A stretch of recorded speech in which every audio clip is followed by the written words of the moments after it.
Hello guys, this is Jack, and today I am going to be reviewing Hard Truths, which is a new film by Mike Leigh. Before I do anything else, I'm going to be updating my Oscar predictions for the rest of the year coming soon, which will be really interesting because I want to know exactly where I'm at right now with the best picture, the best actor, best actresses, and all the other below the line categories. So keep a lookout for that. But right now, I'm just going to be reviewing this movie that I saw at my local film festival.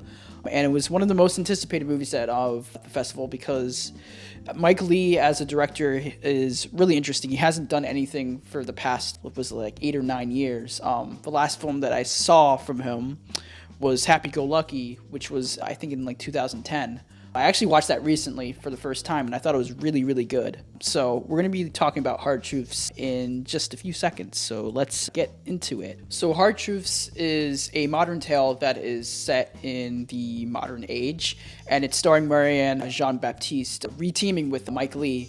And it's basically about a woman who is just completely angry about the world and her life in general. The entire movie is pretty much set with this notion of this main character who is just completely angry about her life and her passing of her mother from 5 years ago. So the entire movie, you're just following her going through different scenarios, normal scenarios that a lot of people go through, like shopping for a sofa or going grocery shopping or just hanging out with the family. A lot of that is just completely normal things, but the thing is that her main character, Pansy, is just completely angry at everything and everything around her. So she constantly heightens all these types of conversations with people, and it starts to become very noisy and loud, with Pansy just arguing and just yelling at people constantly for the whole entire movie.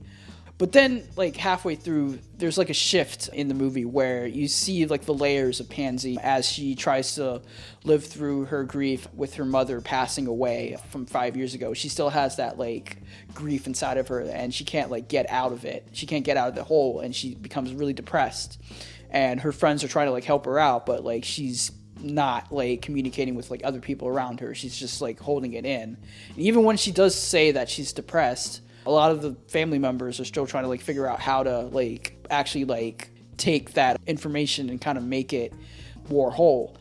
So you have a lot of that going on, and then you also have other stuff happening with the family, with one of her sisters who is a hairdresser, and she's hanging out with a bunch of her clients, and they're shit talking, and they're having a really fun time, and you get to know a little bit more about her sister.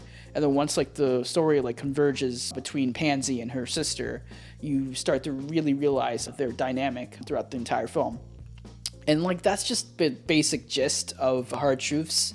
The rest of the movie it's predictable, but you understand each character's motivations throughout the entire film.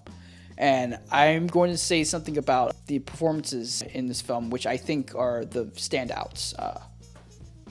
Marianne Jean-Baptiste is probably the best character actor that I've seen in recent years. And I say this because a lot of her stuff that I've seen from her, every time she's in a movie, I'm seated, I'm sat, I'm ready to fucking go. And here she delivers one of the best performances of the year, in my eyes, compared to other performances aside, from Mikey Madison.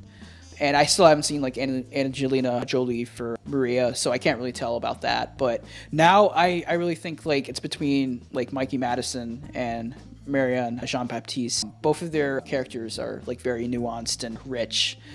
Even though I think Marianne plays the character sort of in a one-note way in the beginning, but as the layers start to peel off, you suddenly realize a lot of stuff that is happening with her character, and she reels it in. She doesn't get to a point where you start to get really annoyed by Pansy. You kind of do, but at the same time you feel a small smidget of just sympathy for this character, and I think Marianne plays it really well. And I also really like the other characters and the other characters who are in and out of Pansy's life throughout the film. Moses, I forgot the actor's name, but he plays this son character who is kind of undiagnosed with autism, in a sense where he's very hyper fixated on one thing, which is just planes and also long walks around London. And you kind of see glimpses of his like life, and then it comes back to converge with the Pansy, who is belittling Moses as he's very just like out of the picture, and he's trying to like live his own life while like Pansy's doing her other thing, and it's a whole kind of like deal. And the father also shows up in one scene where the father is just asking for dinner, and Pansy's just like completely out of it and at a point where she's just about to like break into like anger again. And you can like kind of tell that like if you tell like a mad black woman like anything about just fixing dinner, you know you're gonna get your ass beat like verbally. I know this. Black moms out here. Yeah, so if you really like understand a lot of the emotions that are like running through Pansy's mind, you understand. And it plays deeply into the complexity of like grief and trauma and anger, and like how it emboldens people, and how like it's hard to like escape that like anger when it's like enriched into your like soul. I think it's gripping, but it's also has some flaws with like the repetitive nature. Let me repeat that again. Repetitive nature. And I say that again because it repeats itself with like the scenarios. It's like step one, like she gets angry. She kind of like gets angry around other people, and then she repeats the entire process until she like wears herself out. And even when she wears herself out, people around her aren't like reaching out to her. They're trying to, but they don't know how to like reach out to her because, you know, she's gonna burst again. But it repeats itself until the last 30 minutes where there's this like longing like moment of just kind of quietness. But even then you kind of like feel the weight of the potential massive Pansy going back to her old ways. But again, I really enjoyed this. Again, it has its flaws. I think Mike Leigh, for the ability that he has as like an 80-year-old director, he still delivers the juice, and he's invited definitely to the cookout because he knows how to like write characters for black characters. And I've seen a lot of his films that deal with just normal issues with like black characters, and that's obviously like Secrets and Lies. That's like another movie that I really love from him. And this kind of like contrasts with like Secret and Lies and like Happy Go Lucky.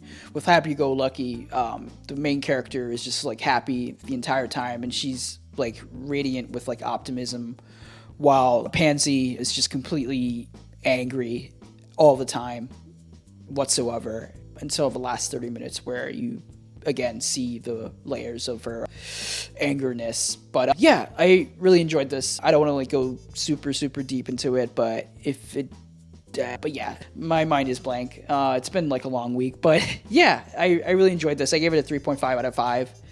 It warrants that rating. I will definitely be watching this again because it has a lot of like comedic moments, and yeah, it's really good. I hope you guys enjoyed this review. Keep a lookout for other reviews from the local film festival that I'm doing right now. I'm probably going to be doing The Room Next Door. I think that's the next one that I will be talking about because I think it's another big one that I will be keeping eyes on. So yeah, peace out.